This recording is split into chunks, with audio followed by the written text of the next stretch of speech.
This video is for educational purposes only and does not constitute investment advice. Stock market investments carry risks. Viewers must conduct their own research. बिस्मिल्लाहिर्रहमानिर्रहीम। Standard capital securities नवंबर 23 और Monday का दिन आज market का बंद हुई 161 162 KC 100 और मैं कुछ तवक्कुफ़ के बाद बात कर रहा हूँ। इसमें यह है कि हम ये देख रहे हैं कि यकम अक्टूबर से थोड़ा सा एक बियरिश सेंटिमेंट है। थोड़ा सा हम मंदी के हवाले से बात कर सकते हैं। बहुत सारे जो अहम अच्छे जो ब्लू चिप स्टॉक्स थे वो नीचे आए।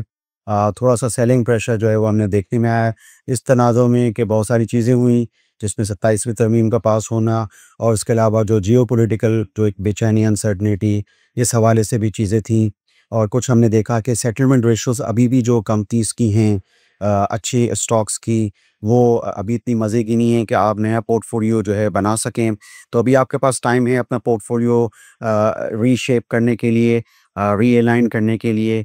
और ऐसा लगता है कि दिसंबर के सेकंड वीक में मार्केट जो है वो वापस अपना एक अच्छा शुरू कर सकती है। फ़िलहाल ये है कि जो इंडेक्स का लेवल चाहे कुछ भी हो, लेकिन बहुत सारे जो स्टॉक प्राइसेस हैं वो नीचे आई हैं। अच्छे स्टॉक्स भी जो है नीचे आए हैं और बाज़ अच्छे स्टॉक्स जो हैं वो हमारी नज़र में जैसे हब पावर है, उनके पहले क्वार्टर के नताइज बड़े अच्छे रहे और तवक्को के बरखिलाफ़ अच्छे ईपीएस आई। तो हमने देखा कि वो रेट्स उतने ज़्यादा टूटे नहीं, उनमें डिविडेंड्स भी आपने देखा होगा पावर वगैरह में।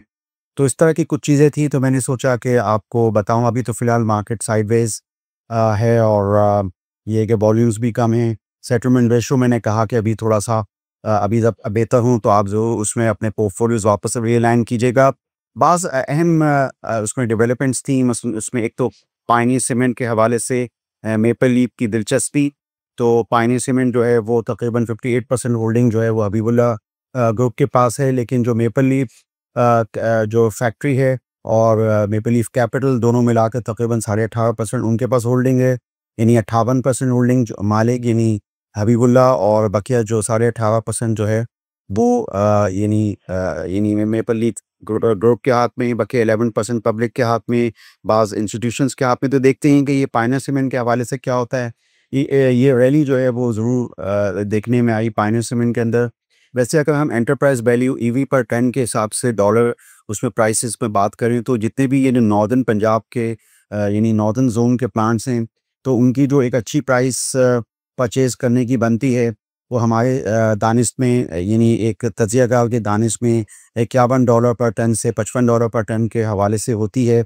बाज़ पाकिस्तान की जो अच्छी कंपनियां हैं वो इस ईवी पर टन से बहुत ऊपर ट्रेड कर रही हैं। मसलन जैसे कि आप जानते हैं कि टॉप कंपनी लकी सीमेंट हो या उसके बाद जो दूसरे नंबर पे बेस्पर सीमेंट, तो ये तो बहुत ज़्यादा ऊपर ईवी पर टन पे ट्रेड कर रही हैं। लेकिन जैसे पायनियर सीमेंट ये बेसिकली खुशाब का प्लांट है वादी सून का। तो इसमें यह है कि ये देखते हैं कि इसमें क्या प्राइसिंग होती है, मेपल लीफ कितने में जाता है और इसमें मतलब ये कि क्या वो बायबैक करते हैं या देखना पड़ेगा कि वह ये कंपनी ट्रेड होती रहती है बाज़ार में नए ओनर के साथ या नहीं। तो इसमें हम देखते हैं आगे पेशरफ्त क्या होती है, इसमें वक्त ही बताएगा।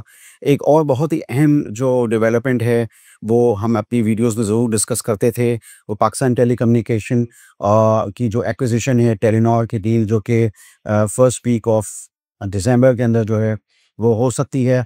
अब इसके भी जो ईयर एंड होता है पीटीसीएल का वो दिसंबर ही है। तो ये है कि ये एक बहुत अहम चीज़ है। ज़ाहिर बात है ये $400 मिलियन डॉलर्स की एक डील एक्विजिशन की है और इसके पीछे ज़ाहिर बात है पीटीसीएल जो कि इसमें मैनेजमेंट कंट्रोल इत्तेसालात के हाथ में है। तो उन्होंने देखें कि वो इसमें $400 मिलियन का जो है ये लोन है। इसमें बेसिकली कंसोलिडेटेड अकाउंट्स में आम चीज़ ये है कि ये यूफ़ोन की एक मार्केट शेयर था। तो अब अगर यूफ़ोन और ये टेलीनॉर आपस में मर्ज होते हैं तो ये तकरीबन 37% या 39% का मार्केट शेयर हो जाएगा। तो ये हमने इसको थोड़ा सा फाइनेंशियली देखा तो ये काफ़ी बेनिफिशियल है पीटीसी की आगे चल के अर्निंग्स के लिए। और इस हिसाब में क्या पे फर्स्ट करें कि आगे चल के इनके एवरेज रेवेन्यू पर यूनिट यानी एयरप्रो जो है वो मौजूदा कम लेवल से अगर हुकूमत पाकिस्तान इस हवाले से इसको इसमें थोड़ा सा इसको वो करती है तो ये है कि ये बेनिफिशियल हो सकता है पीटीसी के कंसोलिडेटेड अकाउंट्स ग्रुप अकाउंट्स के अंदर। तो इसमें एक चीज़ थी। दूसरा एक और बात जो उसमें चेकर थी या मीडिया में भी ये चीज़ आ रही थी कि ये जो टेलीकॉम के अंदर जो टैक्सेस के चार्जेस होते हैं इसमें कुछ कमी की जाएगी तो हो सकता है कि इसका फ़ायदा जो है वो टेलीकॉम ऑपरेटर दो हो। तो मैंने सोचा कि पीटीसी और टेलीनॉर के तनाज़ुर में आपको जो है इस हवाले से अपडेट दूँ, एक ऐसे वक़्त के अंदर जब हम देख रहे हैं कि इंडेक्स जो है वो थोड़ा-सा इसमें हम एक डेप्रिसिएशन, एक थोड़ा-सा नीचे हम केएसई 100 के अंदर देख रहे हैं। रेट रेट ज़्यादा हैं, तो जो अपॉर्च्युनिटीज़ 2026 के कैलेंडर ईयर में हो सकती हैं, उसमें एक तो पीटीसी जो है उसकी ये टेलीनॉर वाला मामला भी है। ज़ाहिर बात है बैलेंस शीट में एक नई चीज़ आएगी, एक नई पिक्चर आएगी, टेलीनॉर के साथ आएगा तो देखते हैं कि जो यूफ़ोन के जो वो मामला थे, जो लॉसेस में होते थे, वो अब हो सकता है कि उसमें बहुत बेहतरी आ जाए। अच्छा, इसके अलावा ये है कि पाकिस्तान पेट्रोलियम के हवाले से भी बड़ी चीज़ें हुई हैं। एक तो आज का नोटिस था वो आदम बेस्ट का नोटिस था, गो के छोटा डिस्कवरी थी 8 एमएमसीएफडी के आसपास। लेकिन ये है कि पाकिस्तान पेट्रोलियम में और भी बहुत सारी चीज़ें हैं। इनकी जो अभी एनालिस्ट ब्रीफिंग हुई, कॉर्पोरेट ब्रीफिंग सेशन जिसे सीबीएस कहते हैं, पीएसएक्स की ज़बान में, तो इसमें ये है कि बेराइट के हवाले से उन्होंने बताया था कि 2028 के फिस्कल या 2029 के फिस्कल में बेराइट की प्रोडक्शन जो है वो पाकिस्तान पेट्रोलियम में शुरू हो जाएगी। तो ये एक थोड़ी-सी मस्बत चीज़ थी। आप जानते ही हैं कि रेकोडिक के तकरीबन 8.33% स्टेक्स जो हैं वो ओजीडीसी में भी हैं और पीपीएल में भी हैं। तो ये भी जो है अहमियत इख्तियार कर गई क्योंकि बैकग्राउंड में रेकोडिक के हवाले से भी और बैरेट बोल्ट कंपनी के हवाले से भी बहुत सारी चीज़ें जो हैं वो आ रही हैं। तो पीपीएल जो है उसका बेनिफिशियरी एक हो सकता है, उसके पास स्टेक्स हैं। और इसके अलावा ये है कि पीपीएल के अंदर जैसे रिसीवेबल्स भी इनको रिसीव करने थे, आपको याद होगा कि डील बैंक्स की हुई थी, कंसोर्टियम बना था, तो उसमें जो रिसीवेबल्स मिलने थी नॉर्दर्न गैस पाइपलाइन से पीपीएल को, तो वो भी अपनी जगह किस्सा जो है वो मौजूद है। तो ये थोड़ा-सा पीपीएल के हवाले से नस्बत चीज़ें थी, तो मैंने सोचा आपको इस हवाले से आगाह करूँ। पाकिस्तान स्टेट ऑयल के हवाले से भी जो ईसीसी का फैसला था कि जो 24 कार्गो जो आरएलएनजी के जो कतर से आते हैं वो उनको डाइवर्ट करने हैं, तो वो चीज़ हो चुकी है, पीएसओ कर सकता है। आप जानते हैं कि इस वक़्त आरएलएनजी की खपत इतनी ज़्यादा इंडस्ट्रीज़ में थोड़ी नहीं है, तो ये जो पहले डील कतर से हुई थी, तो ये अब ये डाइवर्ट हो रही हैं, ये रिलोकेट हो रहा है, तो पीएसओ के अंदर ये अहम चीज़ है। आप जानते ही हैं कि पीएसओ के हवाले से हम बहुत बात करते रहे हैं। इसमें ये है कि पीएसओ की बैलेंस शीट के अंदर जो कैश पड़ा हुआ है, वो भी अहमियत इख्तियार कर गया है। और इस दफ़ा यानी इस साल जो फिस्कल 26 जिसके अंदर हम मौजूद हैं, सेकंड क्वार्टर है, तो इसमें हम ये देखते हैं कि साल की जो ईपीएस बहुत सारे तजियाकार ब्रोकरेज हाउसेस वो तकरीबन 80-90 रुपए जो है वो देखते हैं, जिसमें से एक बड़ा हिस्सा कैश का जो बैलेंस शीट के अंदर है वो भी उसमें जो है वो आएगा।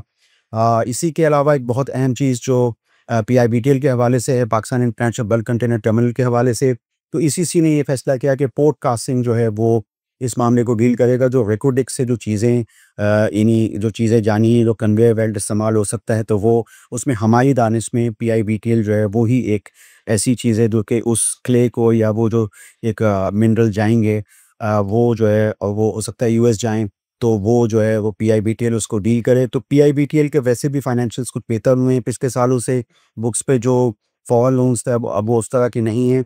तो ये ई अर्निंग्स पर शेयर्स जो हैं वो थोड़ी-सी बेहतर हो गई हैं। तो मैंने सोचा कि इस हवाले से आपको 5 पीज़ यानी पानी cement, PTC, Pakistan petroleum, PSO और पीआईबीटीएल के हवाले से आपको बताऊँ। मैंने सोचा कि आप इस हवाले से अपडेट दूँ। स्टैंडर्ड कैपिटल सिक्योरिटीज़ की तरफ से मैंने सोचा कि आपको थोड़ा-सा मार्केट के बारे में और ये जो 5 पीस के हवाले से जो डेवलपमेंट्स हो रही हैं ईसीसी के इजलासों में, उस हवाले से आपको बताने की कोशिश करूँ। आप स्टैंडर्ड कैपिटल सिक्योरिटीज़ के चैनल को सब्सक्राइब कीजिए, हमारी मालूमात पर गौर कीजिए। आपका शुक्रिया। For more details, call us today at 111-111-721. Open an account with Standard Capital Securities. Start investing in your financial future. Talk to our experts and get access to exclusive market research and much more.